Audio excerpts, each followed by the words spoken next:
Hi hello welcome to Ravi's GK channel. మంచి conceptual current affairs ని, national current affairs, international current affairs, regional current affairs ని పొందడం కోసం Ravi's GK channel ని subscribe చేసుకోండి. చాలా మంది సబ్స్క్రైబ్ చేసుకోకుండా చూడడం జరుగుతూ ఉంది. దాన్ని రెక్టిఫై చేయండి. సహకారం మీ వంతు అందిస్తే ఖచ్చితంగా మీకు మంచి కంటెంట్ ని అందించడం జరుగుతుంది. ఇప్పుడు ఈ వీడియోలో అటు పాలిటీ రిలేటెడ్ గా, ఇటు నేషనల్ రిలేటెడ్ గా ఉన్నటువంటి కరెంట్ అఫైర్స్ ని ఇప్పుడు మనం డిస్కస్ చేద్దాం. 2023లో ఆగస్టు నెలలో భారతదేశ న్యాయ వ్యవస్థకి సంబంధించి 3 బిల్లులని ప్రత్యేకించి ప్రవేశపెట్టడం జరిగింది. ఆ 3 బిల్లుల్లో ఒక బిల్లు ఆమోదం పొందగా మిగతా 2 బిల్లులని పార్లమెంటు స్టాండింగ్ కమిటీకి పంపించడం జరిగింది. 2023 డిసెంబర్ 4 నుంచి డిసెంబర్ 21 తేదీల మధ్య 18 రోజుల పాటు జరిగినటువంటి పార్లమెంటు శీతాకాల సమావేశాలలో ఆ బిల్లులని వెనక్కి తీసుకొని మరలా 2వ బిల్లులుగా ప్రవేశపెట్టడం జరిగింది. అందులో మొదటిది, ఈ 3 బిల్లులు కూడా 2023 పార్లమెంటు శీతాకాల సమావేశాలలో వింటర్ సెషన్లో ఆమోదం పొందబడడం జరిగింది. రాష్ట్రపతి కూడా ఈ బిల్లులకి ఆమోదం తెలపడం కూడా జరిగింది. అయితే 2024 జనవరి 26 నుంచి ఈ బిల్లులని దేశవ్యాప్తంగా అమలు చేసే ఒక ప్రతిపాదన అయితే ఉంది. అది ఫిక్స్డ్ డేట్ ఏం కాదు, ఎక్స్పెక్టెడ్. అయితే ఆ బిల్లులలో మొదటిది భారతీయ న్యాయ సంహిత 2వ బిల్లు, లేదా 2వ భారతీయ న్యాయ సంహిత బిల్లు 2023. దీనికి సంబంధించినటువంటి కంప్లీట్ డీటెయిల్స్, అసలు ఇందులో ఏమి పొందుపరిచారు, ఏ బిల్లు స్థానంలో, ఏ చట్టం స్థానంలో దీన్ని తీసుకురావడం జరిగింది అన్నది చూద్దాం. సింపుల్ గా బిఎన్ఎస్ అంటారు, భారతీయ న్యాయ సంహిత బిల్. ఈ బిల్లుని భారత పార్లమెంటులోని లోక్సభలో ప్రవేశపెట్టిన తేదీ, లోక్సభలో ప్రవేశపెట్టిన తేదీ 12/12/2023. ఈ బిల్లుని లోక్సభలో ప్రవేశపెట్టిన తేదీ డిసెంబర్ 12. ప్రవేశపెట్టిన వారు కేంద్ర హోంశాఖ మంత్రి అమిత్ షా గారు. అయితే లోక్సభలో ప్రవేశపెట్టారు, సబ్మిట్ చేశారు. అయితే లోక్సభ ఎప్పుడు పాస్ చేసింది, ఆమోదించింది? లోక్సభ ఆమోదించిన తేదీ డిసెంబర్ 20,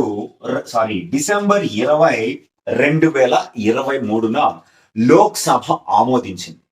ఆ తర్వాత దీన్ని రాజ్యసభలో అదే కేంద్ర హోంశాఖ మంత్రి అమిత్ షా గారు ప్రవేశపెట్టారు. ఆ అమిత్ షా గారు ప్రవేశపెట్టిన తేదీ రోజునే ప్రవేశపెట్టడం, ఆమోదించడం 2 ఒకే రోజు జరిగాయి. రాజ్యసభలో ఇది డిసెంబర్ 21న ఆమోదం పొందడం జరిగింది. ప్రవేశపెట్టడం డిసెంబర్ 21, ఆమోదించడం కూడా డిసెంబర్ 21, 2023న ఆమోదించింది. ఈ బిల్లుని రాష్ట్రపతి ఎప్పుడు ఆమోదించారు? ప్రెసిడెంట్ ఆఫ్ ఇండియా, రాష్ట్రపతి ఎప్పుడు ఆమోదించారంటే డిసెంబర్ 25, 2023న ఈ బిల్లు పైన సంతకం చేశారు భారత రాష్ట్రపతి శ్రీమతి ద్రౌపది ముర్ము క్రిస్మస్ రోజున. 3 బిల్లులకి ఇవే డేట్స్. లోక్సభలో ప్రవేశపెట్టడం, లోక్సభ ఆమోదించడం, రాజ్యసభలో ప్రవేశపెట్టడం, రాజ్యసభ ఆమోదించడం, భారత రాష్ట్రపతి సంతకం చేయడం. మొదటి బిల్లుగా డిసెంబర్ 12న ప్రవేశపెట్టడం లోక్సభలో, డిసెంబర్ 20న లోక్సభ ఆమోదించడం, డిసెంబర్ 21న రాజ్యసభలో ప్రవేశపెట్టడం, డిసెంబర్ 21నే రాజ్యసభ ఆమోదించడం, భారత రాష్ట్రపతి డిసెంబర్ 25న వాటిని సంతకం చేయడం జరగడంతో చట్టంగా మారింది. అయితే ఈ భారతీయ న్యాయ సంహిత చట్టం 2023 ఐపీసీ 1860 ఐపీసీ 1860 చట్టంలో ప్రవేశపెట్టడం జరిగింది. ఐపీసీ ఇండియన్ పీనల్ కోడ్ 1860లో తీసుకొచ్చిన ఆ చట్టం స్థానంలో భారతీయ న్యాయ సంహిత చట్టాన్ని తీసుకొచ్చారు. అంటే పురాతన కాలం నాటి చట్టాలని మారుస్తామని, పురాతన కాలం నాటి చట్టాలు పనికిరానివి రద్దు చేస్తామని ప్రకటించారు. అందులో భాగంగా భారతీయ శిక్షా స్మృతి 1860 స్థానంలో భారతీయ న్యాయ సంహిత 2023 చట్టాన్ని తీసుకొచ్చారు. అయితే ఇందులోని కీలకమైన అంశాలు ఏమిటంటే, కొత్తగా 20 నేరాలని కొత్తగా ఈ న్యాయ సంహిత చట్టంలో చేర్చారు. అలాగే ఐపీసీలో ఉన్నటువంటి 19 సెక్షన్లని తొలగించడం జరిగింది, 19 నిబంధనలని తొలగించడం జరిగింది. 20 కొత్త శిక్షలు యాడ్ చేశారు, కొత్త నేరాలని యాడ్ చేశారు. 19 నిబంధనల్ని, ఐపీసీలో ఉన్న నిబంధనల్ని తొలగించడం జరిగింది. అలాగే 33 నేరాలలో జైలు శిక్ష పెంచడం జరిగింది.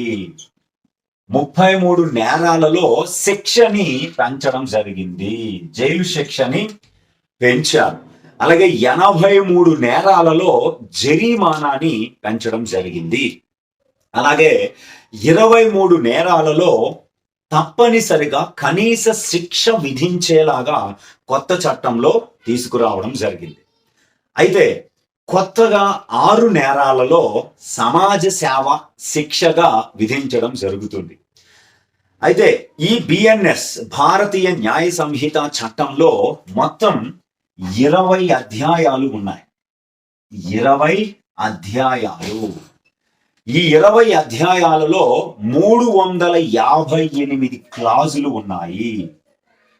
358 క్లాజులు, 20 అధ్యాయాలు ఈ భారతీయ న్యాయ సంహిత చట్టంలో పొందుపరచడం జరిగింది. దాంట్లో భాగంగానే ఇప్పుడు చెప్పినవన్నీ ఉన్నాయి. కొత్తగా 20 నేరాలని చేర్చారు, ఐపీసీలో ఉన్న 19 నిబంధనల్ని తొలగించారు, 33 నేరాలలో జైలు శిక్షను పెంచారు, 83 నేరాల్లో జరిమానాన్ని పెంచడం జరిగింది. కొత్తగా 6 నేరాల్లో సమాజ సేవని శిక్షగా విధించాలని నిర్ణయించారు. 23 నేరాల్లో తప్పనిసరిగా కనీస శిక్షను విధించాలని నిర్ణయించారు. అంతేకాకుండా చైల్డ్ అనే పదానికి నిర్వచనాన్ని ఈ చట్టంలో పొందుపరిచారు. 18 సంవత్సరాలు అంతకంటే తక్కువ వయసు ఉన్నవారు చైల్డ్ గా పరిగణించబడతారు. అలాగే జెండర్, మేల్ ఫీమేల్ అనేది ఐపీసీలో ఉండేది. ఇప్పుడు భారతీయ న్యాయ సంహిత చట్టంలో ట్రాన్స్ జెండర్లు అనే పదాన్ని కూడా చేర్చడం జరిగింది. అలాగే ఫైల్స్ గా, అంటే దస్త్రాలుగా ఎలక్ట్రానిక్ డిజిటల్ రికార్డుల్ని ఉపయోగించుకోవచ్చు. సెల్ ఫోన్ లో రికార్డ్ చేసింది, ల్యాప్టాప్ లో ఉన్నది, ఏదైనా సరే, పెన్ డ్రైవ్ లో ఉన్నది, సిడీస్ లో ఉన్నది, డివిడీస్ లో ఉన్నది, దేనినైనా కూడా ఫైల్ గా ఉపయోగించవచ్చు. అలాగే చరాస్తికి పూర్తి స్థాయి నిర్వచనాన్ని ఇవ్వడం జరిగింది. అసలు చరాస్తి అంటే ఏమిటి? అలాగే మహిళలు, పిల్లలపై నేరాలకి ఒక కొత్త అధ్యాయాన్ని, ఒక కొత్త చాప్టర్నే ఈ బిఎన్ఎస్ లో పెట్టడం జరిగింది. నేర ప్రయత్నము, ప్రేరణ, కుట్రకు కూడా ఒక ప్రత్యేకమైనటువంటి అధ్యాయాన్ని పెట్టడం జరిగింది. అయితే ఆత్మహత్య ప్రయత్నించడం నేరాల జాబితా నుంచి తొలగించారు. ఆత్మహత్య ప్రయత్నం అనేది ఇప్పుడు నేరాలు జాబితాలో లేదు. ఆత్మహత్య ప్రయత్నం నేరాల జాబితా నుంచి తొలగించాలి, అంటే ఇప్పుడు నేరం కాదు. అలాగే భిక్షాటన, బెగ్గింగ్ చేసుకోవడం, అలాగే మనుషుల అక్రమ రవాణాల్ని పూర్తి స్థాయి నేరాలుగా పరిగణించడం జరుగుతుంది. అలాగే 5,000 లోపు దొంగతనాలు, అంటే 5,000 కంటే తక్కువ విలువ ఉన్న దొంగతనాలకి పాల్పడితే వారికి సమాజ సేవని శిక్షగా విధిస్తారు. టాయిలెట్స్ కడగడమో, రోడ్లు ఓడవడమో, వృద్ధులకి సేవ చేయడమో, ఇట్లాంటి సమాజ సేవని 5,000 కంటే తక్కువ దొంగతనాలకు చేసినటువంటి వారికి శిక్ష విధిస్తారు. అలాగే వ్యవస్థీకృత నేరాలు, ఆర్గనైజ్డ్ క్రైమ్స్, ఉగ్రవాద చర్యలు, హిట్ అండ్ రన్. ఇదే రీసెంట్ గా మనకి పెట్రోల్ బంకుల్లో భారీ స్థాయిలో ట్రక్కులు పూర్తిగా బంద్ పాటిస్తామని ప్రకటించారు. ఎందుకంటే హిట్ అండ్ రన్ లో కొత్త చట్టంలో గరిష్టంగా కనీసం 7 సంవత్సరాలు, గరిష్టంగా 10 సంవత్సరాల వరకు జైలు శిక్ష పడేలా ఈ కొత్త చట్టంలో పొందుపరిచారు. అది వారికి నచ్చలేదు. దాని మీద బంద్ చేయడం జరిగింది. హిట్ అండ్ రన్ అంటే గుద్దేసి పారిపోవడం, అలాగే మూకదాడి అంటే మాబ్ లించింగ్ అంటారు. ఈ మూకదాడులకి డైరెక్ట్ గా మరణశిక్ష విధించే కొత్త చాప్టర్ ని ఇందులో పెట్టడం జరిగింది. పిల్లలను నేరాలకి వినియోగించడం, అలాగే మహిళలను వ్యభిచార వృత్తిలోకి దింపడం, గొలుసు దొంగతనాలు, విదేశాల్లో నేరాలను ప్రోత్సహించడం, భారత సార్వభౌమత్వాన్ని, సమగ్రతను, ఐక్యతను దెబ్బతీయడం, ఫేక్ వార్తలని ప్రచురించడం వంటి నేరాలకి స్పష్టమైన నిర్వచనాన్ని ఈ భారతీయ న్యాయ సంహిత చట్టంలో నిర్వచించడం జరిగింది.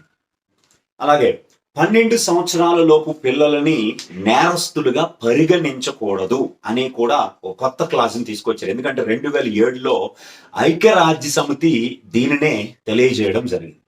ఇదే ఫ్రాన్స్ దేశంలో అయితే 14 సంవత్సరాలకు ఉంది, ఇంగ్లాండ్ మరియు వేల్స్ దేశాల్లో అయితే 10 సంవత్సరాలకు ఉంది, స్కాట్లాండ్ లో అయితే 12 సంవత్సరాల లోపు వారిని నేరస్తులుగా పిల్లల్ని పరిగణించారు.